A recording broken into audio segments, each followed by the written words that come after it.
Antes do pastor Mark Finley, vamos ser abençoados pelos talentos dedicados dos músicos que cantam e tocam para a glória de Deus. No turning back, no turning back, no turning back. I have decided to follow Jesus. I have decided to follow Jesus. I have decided to follow Jesus. No turning back, no turning back, no turning back, no turning back.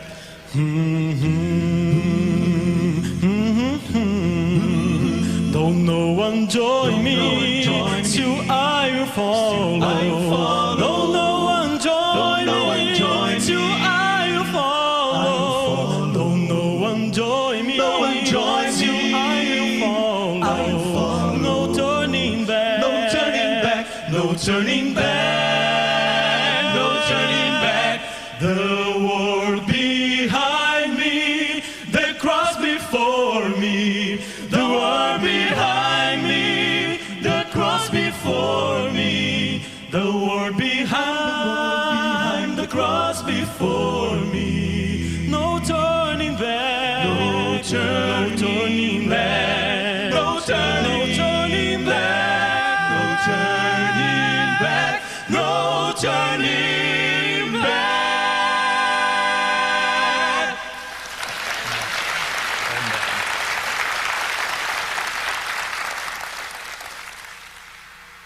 Eu estou decidido a viver pelo Rei. Vamos orar juntos. Pai do céu, coloque essa decisão em nosso coração hoje. Nos conceda corações desejosos de seguir a Ti, mesmo quando a verdade é nova, mesmo quando a Bíblia nos revela coisas que ainda não sabíamos. Nos conceda um amor por Ti, uma determinação de servi-lo. E Pai, quando nos sentimos fracos, nos dê poder para fazê-lo em nome de Jesus. Amém.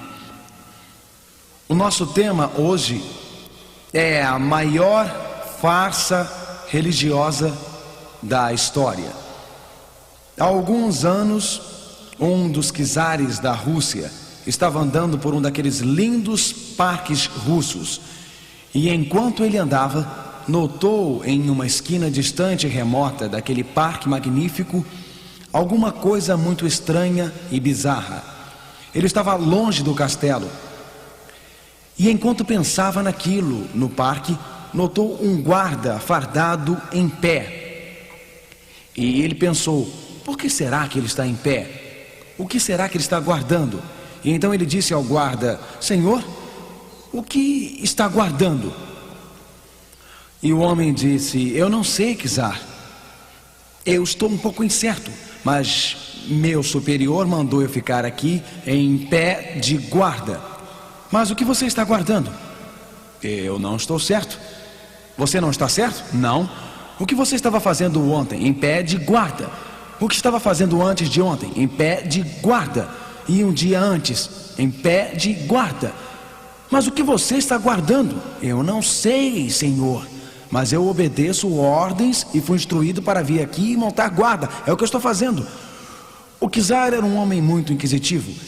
E então, uma vez que ele viu aquele homem montando guarda e imaginando o que ele estava fazendo, ele começou a investigar nos arquivos da corte.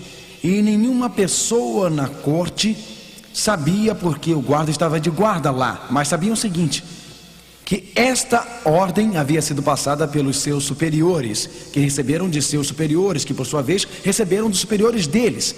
Eles começaram a investigar o passado e viram que todo dia ali havia esta ordem para alguém montar guarda naquele ponto do jardim.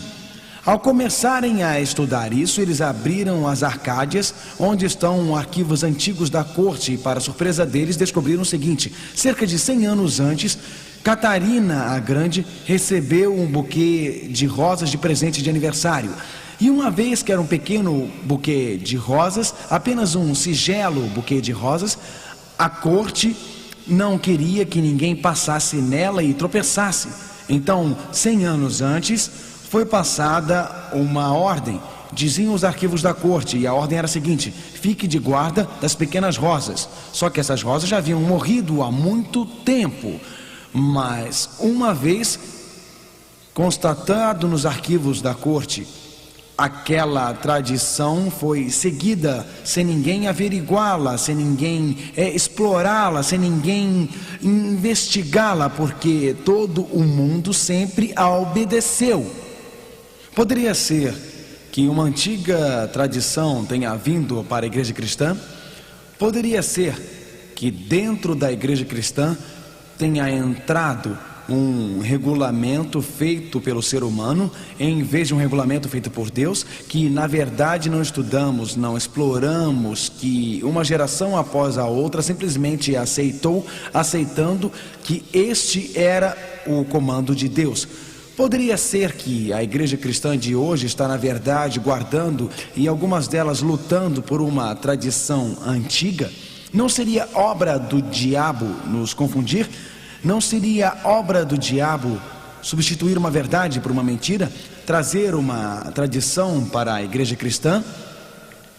Jesus, na época, discutiu os fatos de que alguns líderes religiosos haviam aceitado uma tradição. Na verdade, Jesus estava preocupado com os líderes religiosos em sua época. Ele disse em Marcos 7, versículo 9, e dizia-lhes: bem invalidais o mandamento de Deus. Leiam comigo, por favor. Para guardardes a vossa tradição. Na época de Jesus, não é que estes líderes religiosos eram maus, não eram homens perversos, era mais que na época de Jesus, no século I, que rejeitaram o mandamento de Deus porque foram enganados, porque foram mal guiados e aceitaram as tradições no lugar das palavras de Deus. Poderia ser que na última parte de sua história, Satanás queria colocar uma falsidade. Poderia ser que nos últimos dias da história, Satanás desejava infiltrar a igreja cristã com mandamentos dos homens e não com mandamentos de Deus, com as tradições dos homens e não com os mandamentos de Deus. A Bíblia deixa bastante claro que quando Paulo diz em 2 Timóteo 2, versículo 15, leiam comigo, por favor. Procura apresentar-te a Deus aprovado. Deus disse para você e para mim: procura apresentar-te a Deus aprovado. Deus disse: leiam a Bíblia sozinhos. Deus disse: estudem sozinhos. Deus disse: leiam a palavra de Deus pessoalmente, ou poderá ser enganado por uma tradição. Uma das coisas que o demônio odeia mais do que qualquer coisa é quando entregamos nossa aliança e adoração ao verdadeiro Deus. Na verdade, o livro do Apocalipse diz que o conflito final será sobre adoração. Adorando o Cordeiro Jesus ou adorando o poder da besta com seus decretos e regulamentos humanos. O demônio odeia a verdadeira adoração. Portanto, esta noite desejo levá-los a uma mensagem comigo. Vamos voltar ao jardim do Éden. Começamos nossa jornada para diferenciar entre a verdade e a tradição no jardim do Éden.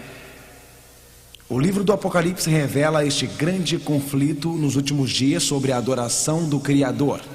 E aprendemos o que significa adorar o Criador e como adorar o Criador no jardim do Éden. Bom, então, Adão e Eva foram criados para experimentar a grande alegria de adorar a Deus. Seu verdadeiro prazer seria encontrado na adoração verdadeira, entrando em contato com Deus e encontrando um refúgio seguro. Sua alegria, sua felicidade, seu maior prazer em servi-lo. Após Deus ter criado o mundo em 6 dias, após o que estudamos ontem à noite, a Bíblia diz que, havendo Deus acabado no 7º dia a sua obra, descansou no 7º dia de toda a sua obra que tinha feito. Deus não descansou no 1º dia, nem no 3º, mas no 7º dia Deus nos deu um sinal de sua atividade criadora. Ele deu um sinal memorial de sua atividade criadora, um sinal de verdadeira adoração em oposição à adoração falsa. Então a Bíblia diz: e Deus abençoou. O que Deus abençoou, amigos? O que foi? O terceiro, o quinto, ele abençoou o quê? O sétimo dia.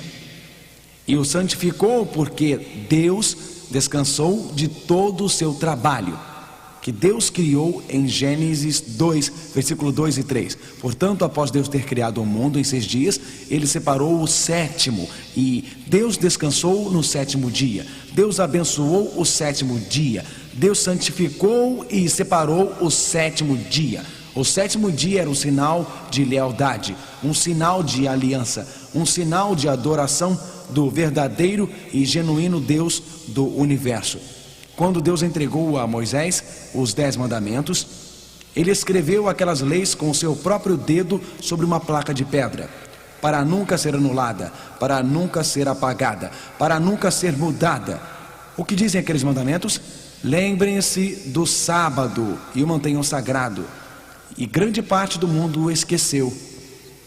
Grande parte do mundo esqueceu o único mandamento que se refere à adoração, o único mandamento que se refere à aliança a Deus, o único mandamento que se refere à homenagem ao nosso Criador. E o mandamento do sábado poderia ser que Satanás teria atacado o sábado, poderia ser que Satanás tentaria colocar na igreja cristã uma farsa, poderia ser que Satanás tentaria colocar na igreja cristã uma tradição dos homens para esconder o verdadeiro sábado do povo de Deus. Poderia ser que este sinal, o sábado do sétimo dia, a Bíblia diz em Êxodos 20, versículo 8 a 10, lembra-te do dia do sábado para o santificar do Senhor nosso Deus. O sétimo dia é o sábado do Senhor, não o sábado dos judeus. Na verdade, a Bíblia diz no livro de Ezequiel 20, versículo 12: e também lhes dei os meus sábados para que servissem de sinal entre mim e eles. Portanto, o sábado de Deus foi dado a Adão e Eva no jardim do Éden, centenas de anos antes da existência da raça judia. Algumas pessoas dizem que o sábado é judeu, mas Adão e Eva não eram judeus. A Bíblia diz, na verdade, que quando Deus criou a raça humana, Ele separou o sábado. Os 10 mandamentos foram dados apenas para os judeus? Não matarás, não roubarás, não cometerás adultério. Não, foram dados para toda a raça humana. E quando a Bíblia diz lembre-se do sábado, é para toda a raça humana. É um memorial de Deus à criação. Na verdade, Jesus, como na Bíblia diz, como era seu costume, Lucas 4, verso 16, entrou na sinagoga no sábado. Na verdade, Cristo apontou os seus seguidores para a frente. Após a cruz, em 7 depois de Cristo, quando Jerusalém seria destruída, e Cristo disse, fujam de Jerusalém em 7 depois de Cristo, e não era sábado. Por que ele diria isso? Se seus seguidores mais próximos não guardassem o sábado. Na verdade, o próprio Jesus disse em Marcos 2, versículo 27, o sábado foi feito por causa do homem, e não o homem por causa do sábado. O sábado foi feito para toda a raça humana. Eu prefiro aceitar o que Jesus disse do que o que algum ser humano escreveu em um livro.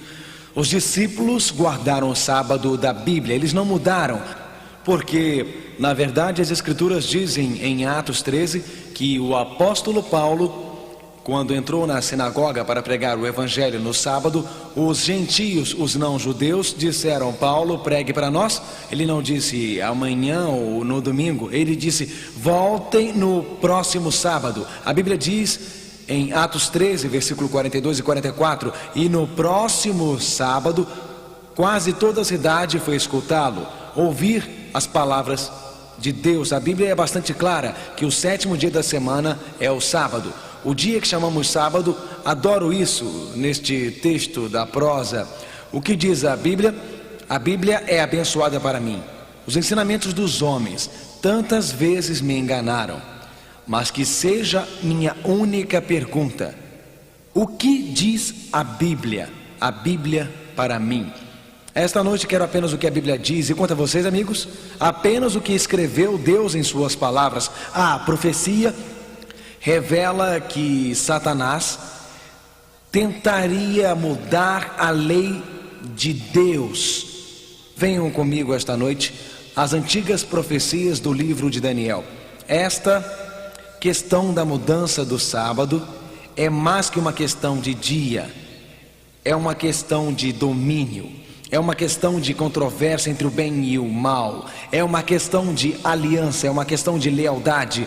É uma questão de conflito entre Cristo e Satanás. Há um grande enganador no universo que tentou substituir um sábado falso para romper a nossa aliança com o nosso Deus. Daniel, o profeta, previu que isto ocorreria. Vamos voltar aos antigos escritos de Daniel. Uma noite, Daniel foi dormir e, ao dormir, viu surgir à sua frente. Bem, vamos ler. Eu estava olhando na minha visão da noite e eis que os 4 ventos do céu combatiam num mar grande. E Daniel continua. E 4 animais grandes, diferentes um dos outros, subiam do mar. Daniel 7, versículos 12 e 3. Então Daniel diz: eu vi uma paisagem de ventos, o vento batia sobre as ondas em fúria, e 4 animais surgiram, uns diferentes dos outros. Algumas pessoas acham que não podem entender as profecias, que são simbólicas demais, que é um trabalho de adivinhação. Mas quando Deus nos dá estas profecias, Ele nos explica estas profecias. Vocês se lembram, se têm participado desta série desde o início, que em Daniel capítulo 2, Daniel descreve uma imagem com 4 metais: a cabeça de ouro, o tronco e os braços de prata, as coxas de cobre e as pernas de ferro, e os pés de ferro e barro. Deus então descreve uma pedra cortada sem mãos que destruiu a imagem. Estudamos isso num encontro anterior. Por isso é tão importante virem a todas as noites, porque uma apresentação é uma continuação da outra. Havia 4 metais: ouro, prata, cobre e ferro, representando as 4 grandes nações: Babilônia, Medo-Pérsia, Grécia e Roma. Os 10 dedos da imagem, é claro, como estudamos, representam as 10 divisões de Roma. Em Daniel 7 não temos 4 metais, temos 4 animais. Daniel olhou para fora e viu estes animais surgindo do mar. Como interpretar isto? O que isso significa? Não precisamos interpretar pessoalmente, podemos ler a Bíblia. E em Apocalipse 17, versículo 15 diz: o mar representa os povos, as águas que viu representam os povos, nações e línguas. Algumas vezes temos uma expressão em inglês onde dizemos um mar da humanidade ou um mar de rostos. Portanto, na profecia da Bíblia, quando leem sobre o mar, estão lendo sobre a humanidade e povos. O vento, Jeremias 49, versículos 36 e 37, diz que o vento representa conflitos, confrontos ou guerras. Um furacão causa destruição. Um ciclone causa destruição. Tornados causam destruição. Portanto, quando vem ventos soprando no mar, estão vendo guerras, conflitos ou confrontos entre os povos. E quanto aos 4 animais, Daniel 7, versículo 17 diz: estes grandes animais, que são 4, são 4 reis que se levantarão da terra. Portanto, animais surgindo de paisagens de ventanias, uma nação enfrentando outra nação no contexto de guerras ou confrontos. Daniel começa a descrever estas nações. Ao estudarmos o sonho que Daniel teve, ele nos leva pelo fluxo dos tempos. Novamente, como a imagem de Daniel, também com a cabeça de ouro, tronco e braços de prata, coxas de cobre e pernas de ferro, ele nos faz ir à Babilônia, Medo-Pérsia, Grécia e Roma. Ele nos leva à divisão do Império Romano e nos leva ao início do cristianismo, quando Satanás tentou colocar um compromisso na igreja cristã e Daniel previu que uma mudança no sábado seria tentada pelos homens e Daniel nos advertiu. Uma das profecias mais fantásticas e extraordinárias, mais impressionantes profecias da Bíblia, e vocês podem ler com seus próprios olhos. Vamos procurar esses animais proféticos. O primeiro animal era como um leão e tinha asas de águia. Eu olhei até que suas asas foram arrancadas e foi levantado da terra e fizeram com que ficasse sobre 2 pés como um homem. E um coração de homem foi dado a ele. Daniel 7, versículo 4. O leão é um símbolo apropriado da Babilônia. Na verdade, se observar as ruínas antigas da Babilônia e as descobertas arqueológicas, vocês notarão que um leão com asas de águia era um símbolo bastante comum na Babilônia.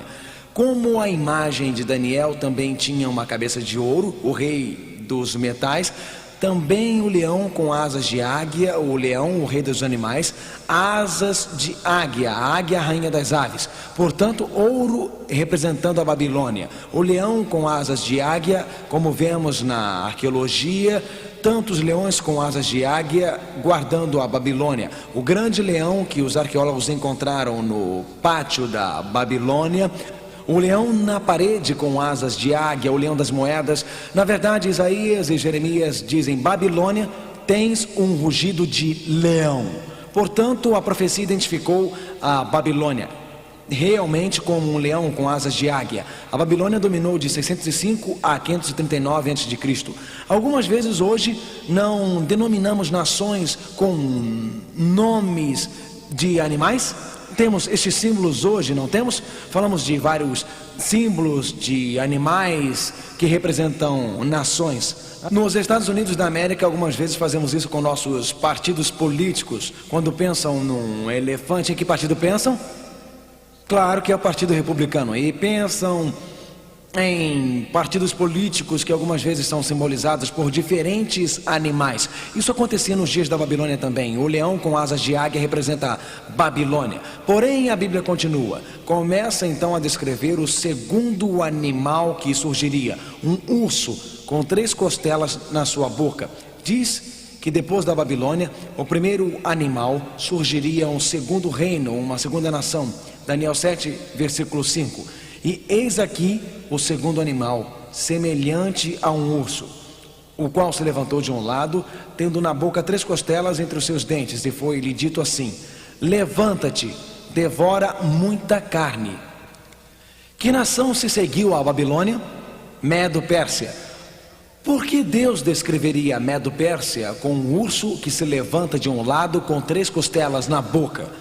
As descrições de Deus são muito precisas. Os medos e os persas reinaram juntos. Porém, os persas dominaram os medos e assim o urso se levantou de lado. E quanto a estas 3 costelas, quando Medo-Pérsia dominou a Babilônia e atacou e dominou o mundo, reinou de 539 a 331 a.C. O urso com 3 costelas na boca representa a Medo-Pérsia. O urso atacando a Babilônia, Líbia e Egito. Para a Medo-Pérsia dominar o Oriente Médio, dirigiu-se para o noroeste e para o sul e atacou a Babilônia, atacou a Líbia e atacou o Egito. Que imagem precisa! O urso se levanta de um lado, os persas dominam os medos, as 3 costelas, Babilônia, Líbia e Egito. As nações que Medo-Pérsia atacou, a profecia na Bíblia é clara, a profecia na Bíblia é precisa. Porém, depois do leão com asas de águia, Babilônia, depois do urso com 3 costelas na boca, Medo-Pérsia, a Bíblia diz que outro poder surgiria, um terceiro animal, um leopardo. O que sabem sobre o leopardo? Um leopardo é veloz. Porém, se quiserem descrever conquistas rápidas, falariam de leopardos. Se quisessem descrever conquistas rápidas, falariam de quê? Claro, colocariam asas no seu leopardo. Daniel 7, versículo 6. Depois disso eu continuei olhando, e eis aqui outro semelhante a um leopardo, e tinha 4 asas de ave nas suas costas. Tinha também esse animal 4 cabeças, e foi-lhe dado o domínio. Que nação conquistou Medo-Pérsia? Qual a nação? Grécia. São bons alunos, estão realmente corretos. E quem era o grande general? Quem era? Alexandre o Grande. O que sabemos sobre Alexandre? Ele conquistou o mundo rapidamente. Ele conquistou o mundo velozmente. A Bíblia diz que como um leopardo, Alexandre conquistaria e conquistou, e Deus até colocou asas em seu leopardo para descrever a velocidade de suas conquistas. E quanto às 4 cabeças do leopardo, Alexandre morreu aos 33 anos de idade. Seus 4 generais, Cassandra, Licímicas, Talome e Salucas, assumiram e em vez de lutarem uns contra os outros, dividiram o império. Realmente a profecia na Bíblia é muito clara, é tão simples. Os animais, o leão, o urso, o leopardo, Babilônia, Medo-Pérsia, Grécia, Roma, conquista rápida, o leopardo, 4 divisões, as 4 cabeças do leopardo, como ouro, prata, cobre, Babilônia, Medo, Pérsia, Grécia. Assim como 3 metais correspondem, assim os 3 animais correspondem a Grécia dominou de 331 a 168 a.C. Porém, após a queda da Grécia, a Bíblia descreve outro poder que nasceria. Diz depois disto: eu continuava olhando nas visões da noite, e eis aqui um quarto animal terrível e espantoso, e muito forte, o qual tinha dentes grandes de ferro. Ele devorava e fazia em pedaços e pisava aos pés o que sobejava. E a Bíblia continua: era diferente de todos os animais que apareceram antes dele, e tinha 10 pontas. E lembrem-se, na imagem de Daniel 2, ouro, Babilônia; prata, Medo-Pérsia; cobre, as coxas de bronze, Grécia; pernas de ferro com 10 dedos. Em Daniel capítulo 7, o leão com asas de águia, Babilônia; o urso com 3 costelas, Medo-Pérsia; o leopardo com 4 cabeças e asas, Grécia; e um quarto animal que surge, não com pernas de ferro, mas com dentes de ferro e garras de ferro e 10 pontas. As pernas de ferro têm 10 dedos, o animal com dentes de ferro, ou o animal de dentes de ferro, bom, não importa, o animal dos dentes de ferro. Alguém vai me corrigir depois, não se preocupe. Bom, o animal com dentes de ferro tinha 10 pontas. Babilônia, Medo-Pérsia, Grécia e Roma, descritas sucessivamente, uma após a outra. Mas é aqui que a profecia se torna tão fascinante. Roma dominou de 168 a 476 depois de Cristo. E depois, é claro, quando o Império Romano desmoronou, pernas de ferro, 10 dedos, animal de dentes de ferro com garras de ferro, com 10 pontas. E quanto às 10 pontas, daquele mesmo reino se levantarão 10 reis. Daniel 7, versículo 24 diz isso. Portanto, as 10 pontas representam 10 divisões de Roma. Roma não foi conquistada por um quinto reino dominante. Roma foi conquistada por tribos de bárbaros que vieram do norte. As 10 divisões, ou os 10 reinos de Roma. E Roma seria dividida entre 351 DC e 476 DC. E a Bíblia diz que Roma permaneceria dividida até a segunda vinda de Cristo. Portanto, as tribos de bárbaros desceram do norte. Os alamanes estabeleceram-se na área que hoje conhecemos como Alemanha. Os burgundinos estabeleceram-se na área que hoje conhecemos como Suíça. Os francos na França. Os lombardos, os italianos, os saxões, os ingleses, os suevi, os portugueses, os visigodos, os espanhóis. No entanto, 3 destas tribos, e não se esqueçam disto, ficará cada vez mais fascinante. Os herules, os vândalos e os ostrogodos estão agora extintos, foram arrancados pela raiz. A Europa moderna, como vemos hoje, são os remanescentes destas tribos bárbaras que dividiram a antiga Europa. Na verdade, todos os países da Europa de hoje, como estamos vendo, podem rastrear sua origem, suas raízes nas profecias de Daniel.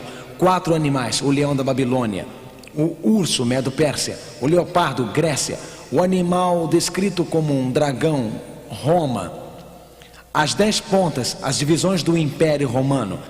Agora estamos nos primeiros séculos, e Roma, a Roma pagã, dominava durante a época de Cristo.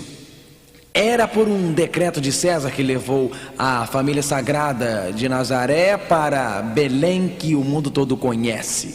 Pilatos, o governador romano que julgou Cristo, soldados romanos pregaram Jesus Cristo na cruz, e soldados romanos guardaram seu túmulo.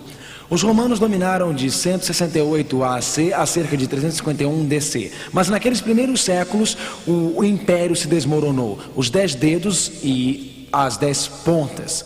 Mas a Bíblia diz que ao Daniel observar em suas visões da noite esses primeiros séculos, ao ver o início da cristandade, diz Daniel 7, versículo 8: estando eu considerando as pontas, eis que entre elas subiu outra ponta pequena, diante da qual 3 das pontas primeiras foram arrancadas. Daniel disse: eu olhava as pontas, olhava a divisão de Roma, olhava o Império Romano, estudava Roma, e surgiu entre as 10 pontas nos primeiros séculos um pequeno poder de ponta. Agora observem este pequeno poder de ponta. A Bíblia descreve o que aconteceria. E eis que nesta ponta havia olhos, como olhos de homem. Uma ponta é um símbolo de poder. As 10 pontas eram símbolos de poder político. Porém, nesta pequena ponta, nesta nova ponta, surgindo na Europa de Roma, após a divisão do Império Romano nos primeiros séculos, a Bíblia diz com olhos como os olhos de um homem e uma boca que falava grandiosamente. Daniel 7, versículo 8. O que significam olhos como olhos de homem?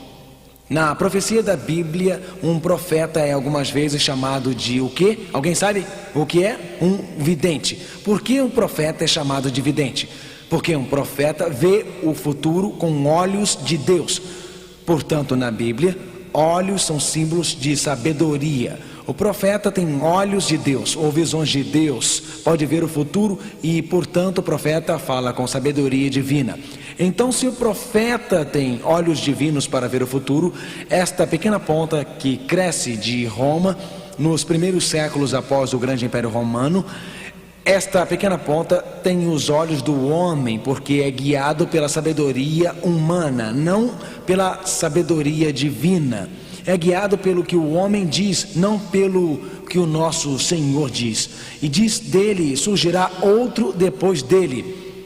Ou seja, após os 10. Portanto, este poder surge entre os 10 na Europa Ocidental, em Roma. Surge após o desmembramento do Império Romano. Porque diz dele, portanto, em certo momento, nos primeiros séculos, será diferente dos primeiros. As primeiras 10 pontas eram poderes políticos. Porém, a Bíblia diz, não poderá ser... O que a Bíblia diz?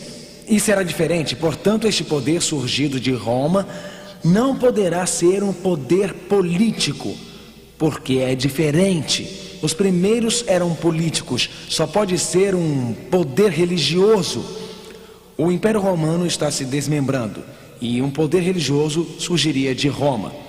Eu fico pensando, a história nos diz que isto aconteceu. Este pequeno poder da ponta que surgiria entre as 10 pontas que surgiu de Roma, surgiria após as 10 pontas, após o desmembramento de Roma, e seria diferente das 10 pontas.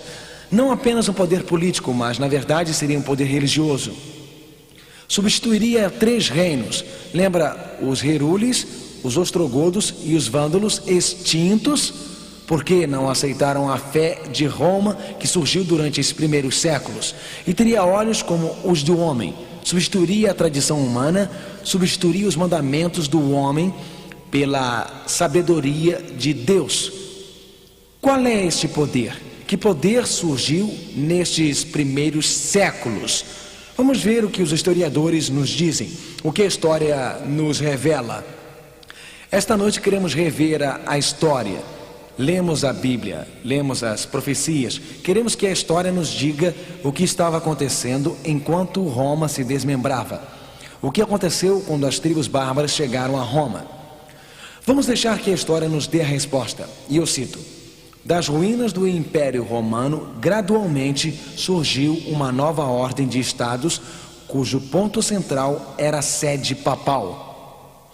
Portanto, quando o Império Romano desmoronou, a igreja medieval, a igreja romana, ganhou força e o poder, o que diz?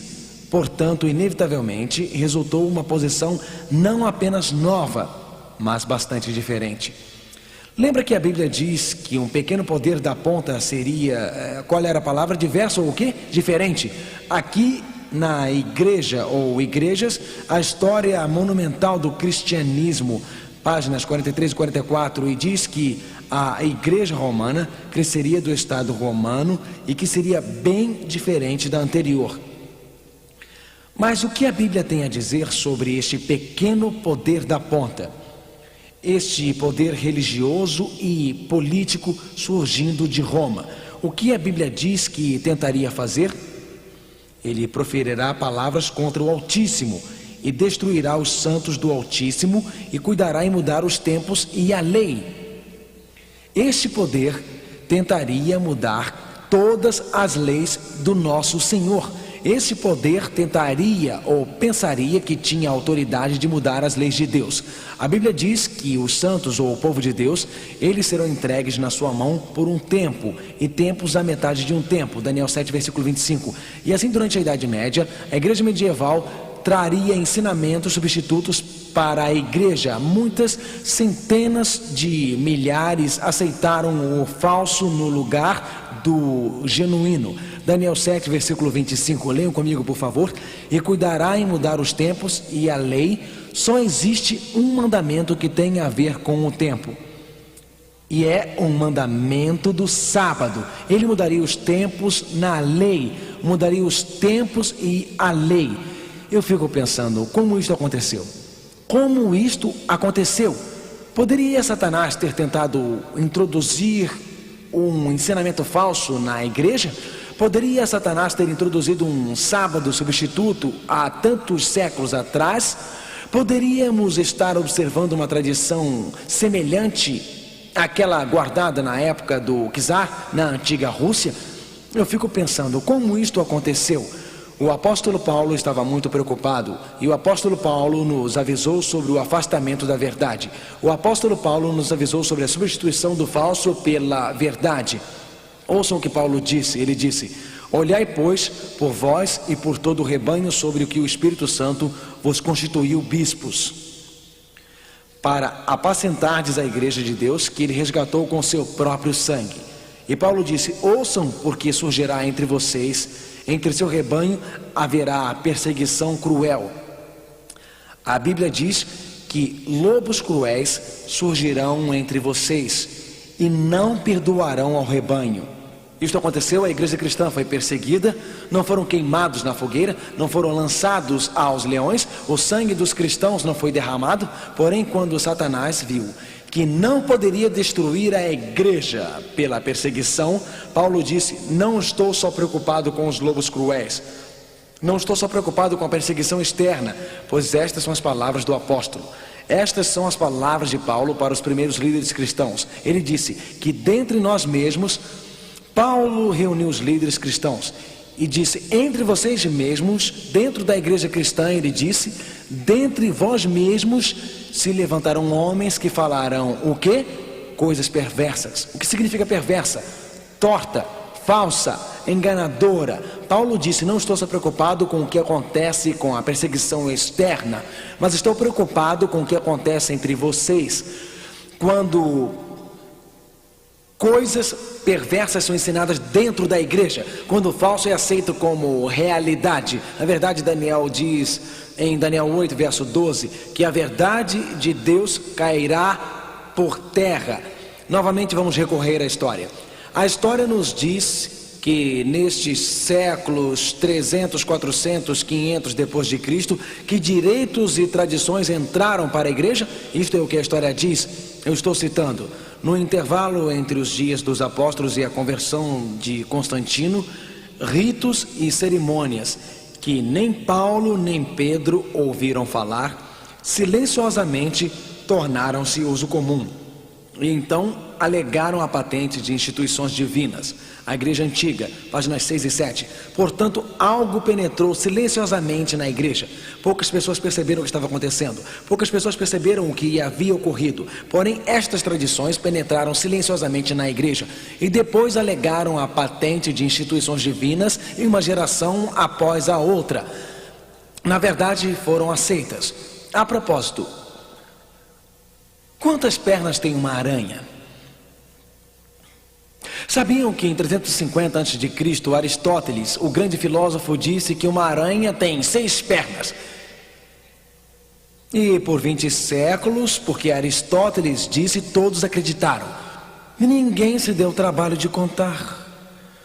20 séculos depois, Lamarck, o grande biólogo no século XVI, se deu a este trabalho de contar e descobriu que as aranhas não eram insetos, mas aracnídeos. E descobriu que aranhas tinham 8 pernas.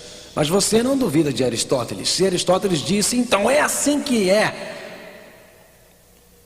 E a questão da mudança do sábado? É uma questão de contar, é uma questão de lealdade, é uma questão de obediência, é uma questão de farsa ter sido introduzida na igreja nos primeiros séculos. Ora, Daniel previu a mudança. Ele disse: cuidará em mudar os tempos. E o que, amigos?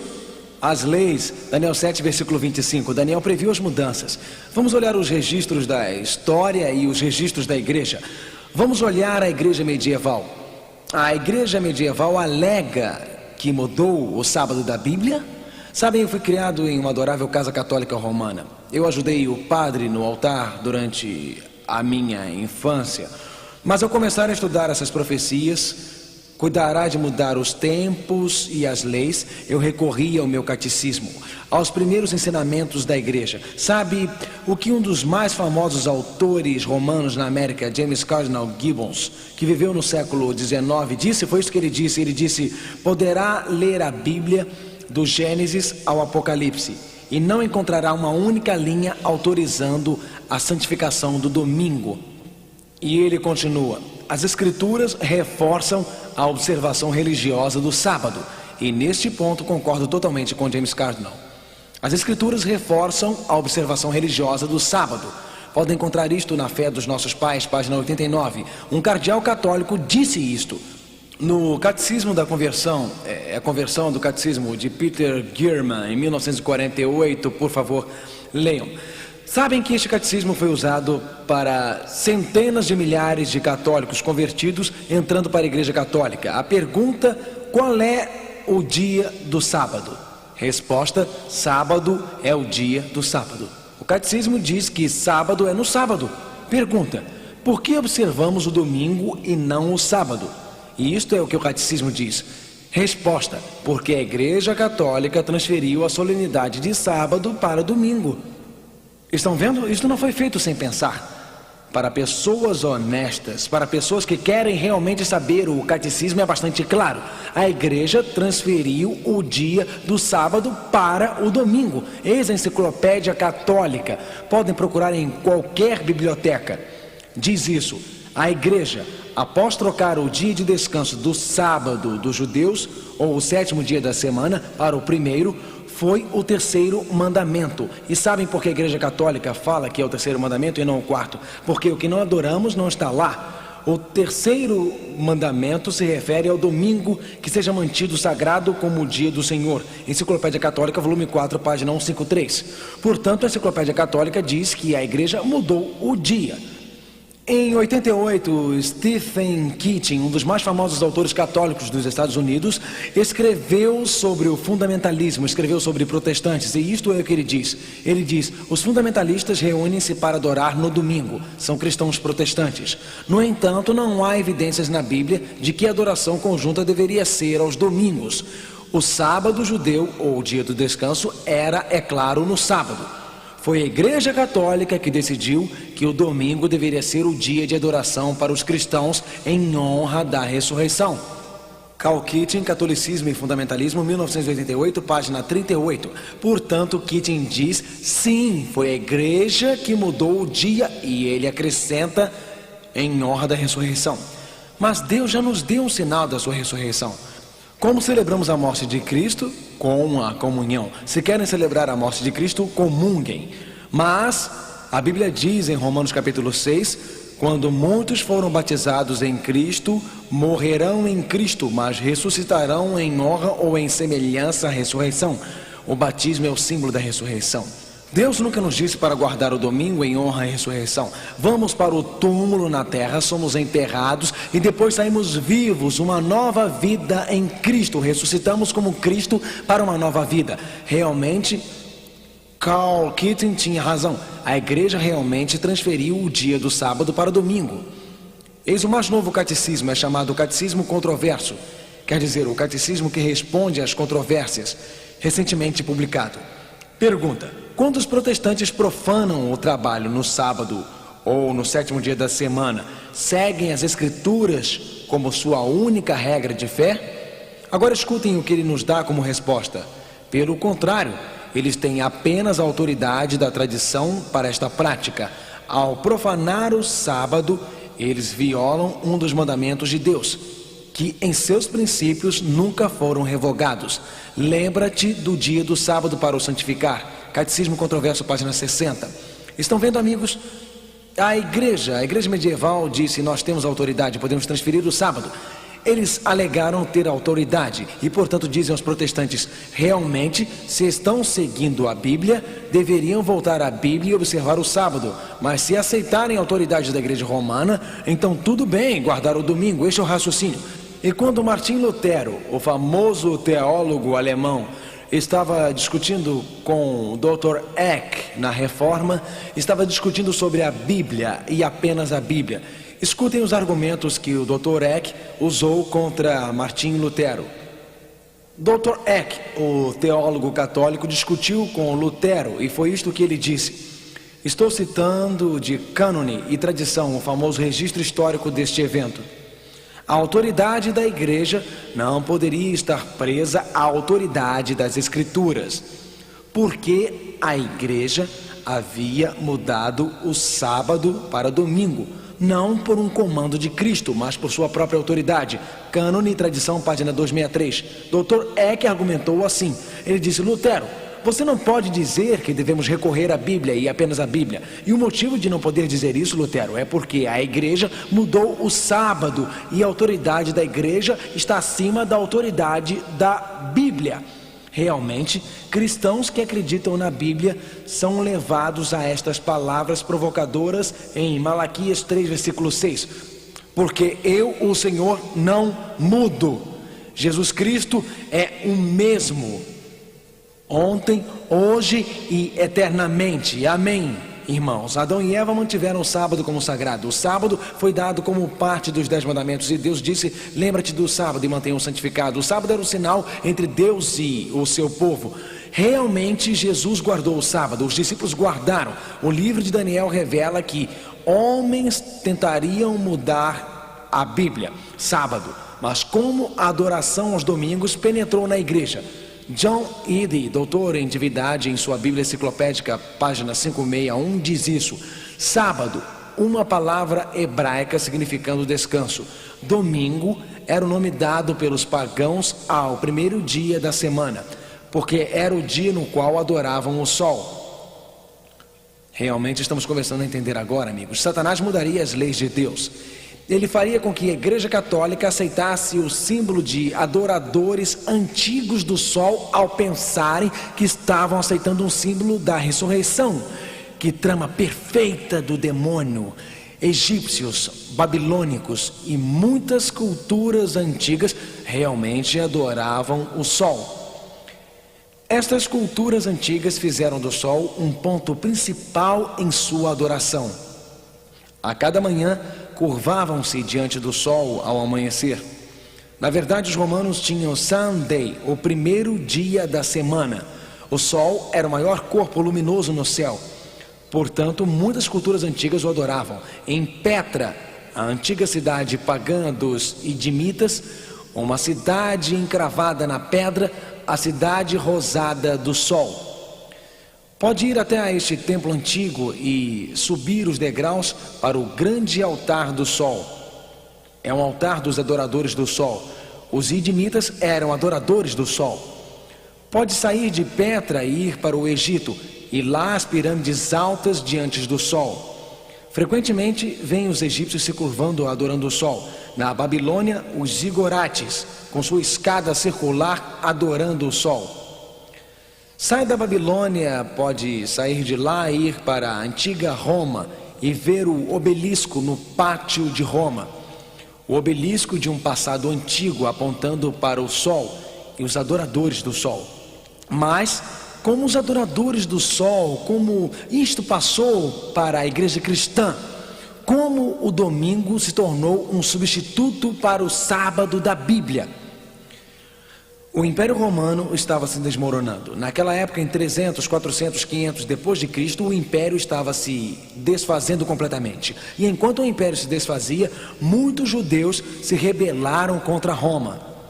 Muitos romanos acreditavam que o cristianismo era apenas uma seita judia. Portanto, eis o processo. Os judeus estavam sendo perseguidos. Alguns líderes cristãos queriam se distinguir dos judeus, porque tanto os cristãos quanto os judeus observavam o sábado da Bíblia. Portanto, alguns líderes queriam se diferenciar dos judeus, e assim começaram a guardar o primeiro dia da semana no século II, uma vez ao ano, em honra à ressurreição, para se diferenciarem dos judeus. Mas, cada vez mais as perseguições se tornaram mais cruéis. Cada vez mais o Império Romano pagão estava se desmoronando. Constantino queria unir o seu império. Ele queria unir os judeus, os cristãos, queria unir os pagãos. E assim, numa tentativa de unir os pagãos e os cristãos, Constantino, o imperador romano pagão, tentou unir todo este império que estava se desfazendo. Queria unir os pagãos, adoradores do sol, e os cristãos. E assim Constantino promulgou uma lei. Podem ler sobre ela na história. Aqui ela diz: no dia venerável do sol, que os magistrados e o povo residente nas cidades descanse, e que todas as oficinas sejam fechadas. Édito de Constantino, 321 d.C. Constantino falou do dia venerável do sol. Ele estabeleceu um dia que seria comum aos cristãos, que começariam a guardar o domingo ocasionalmente para se distinguirem dos judeus que eram perseguidos pelos romanos. E para unir estes cristãos com os pagãos que dominavam o império, foi uma jogada política, foi uma jogada de compromisso. E os líderes da igreja aceitaram esta tradição. Os líderes da igreja aceitaram este compromisso para tentar unir novamente o império. Na verdade, eis o que o conselho da Laodiceia, a igreja medieval, disse em Cânone 29. Cristãos não judaizarão, quer dizer, não guardarão o sábado, e descansarão no sábado, mas trabalharão neste dia. Porém, o dia do Senhor será especialmente honrado. Sabem qual é o dia do Senhor? Não é o dia que o conselho da igreja diz, porque a Bíblia diz que o Filho do Homem é Senhor mesmo do sábado. Portanto, aqui estavam tentando dizer que sim, concordamos com a lei de Constantino, sim, nós concordamos com uma lei decretada por Constantino. Sim, como líderes da igreja, queremos guardar um novo dia e vamos substituir um dia que alegamos ser o dia do nosso Senhor. Gradualmente, durante os séculos, o domingo foi aceito em lugar do sábado da Bíblia. Satanás é um grande enganador. Ele enganou 1/3 dos anjos no céu. Se Satanás pode enganar os anjos, se Satanás pode enganar Adão e Eva no jardim do Éden, certamente ele tem a capacidade de enganar homens e mulheres durante todos os séculos. Nada de errado com Adão e Eva, eram santos e virtuosos, mas Satanás os enganou, e ele enganou alguns líderes religiosos com boas intenções nos primeiros séculos, ao introduzir o sinal antigo dos adoradores pagãos do sol na igreja. Jesus disse, leiam comigo por favor: eu sou o caminho, a verdade e a vida. Jesus é a verdade. Quando nós chegamos a Jesus, desejamos seguir a verdade. Mas e quanto a Satanás? Leiam comigo: porque ele é mentiroso e pai da mentira. João 8, versículo 44. Portanto, o desafio hoje é seguir a Jesus e a verdade, nos afastar das falsidades, nos afastar do artificial. Jesus disse em Mateus 15, versículo 13, por favor, leiam comigo: porque transgrides vós também o mandamento de Deus pela vossa tradição. Eis a questão, meus amigos. A questão é clara: os ensinamentos da igreja ou os ensinamentos da Bíblia? A questão é clara: aceitar um substituto feito pelo homem ou aceitar a verdade clara da palavra de Deus? A escolha está clara: é a Bíblia ou é a tradição? É a lei de Deus ou é a lei do homem? São os ensinamentos de Jesus ou os pensamentos humanos? É o comando divino ou um substituto humano? É a verdade ou o erro? O genuíno ou o falso? O caminho de Deus ou o caminho do homem?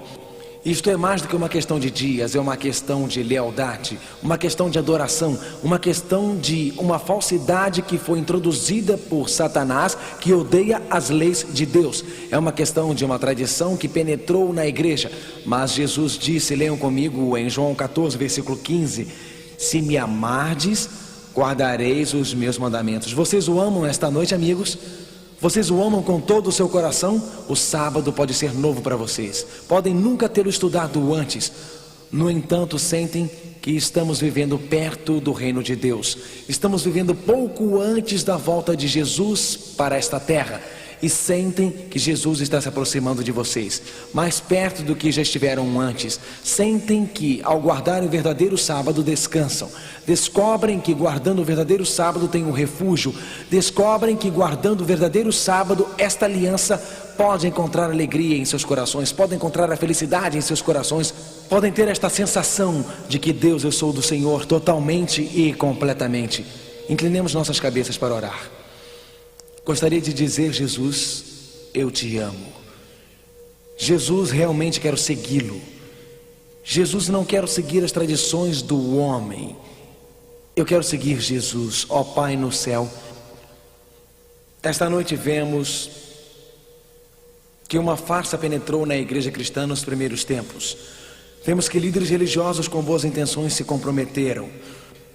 Vemos o grande autor por trás desta grande farsa que deseja atacar aos adoradores, que quer atacar o dia que Deus nos deu no Jardim do Éden, quer atacar o dia que nos mandamentos diz, lembrai do dia do sábado e mantenha-o santificado, quer atacar o dia que Jesus guardou, o dia que os discípulos guardaram. Mas Deus, queremos seguir Jesus, queremos sentir em nossos corações que queremos seguir a Bíblia.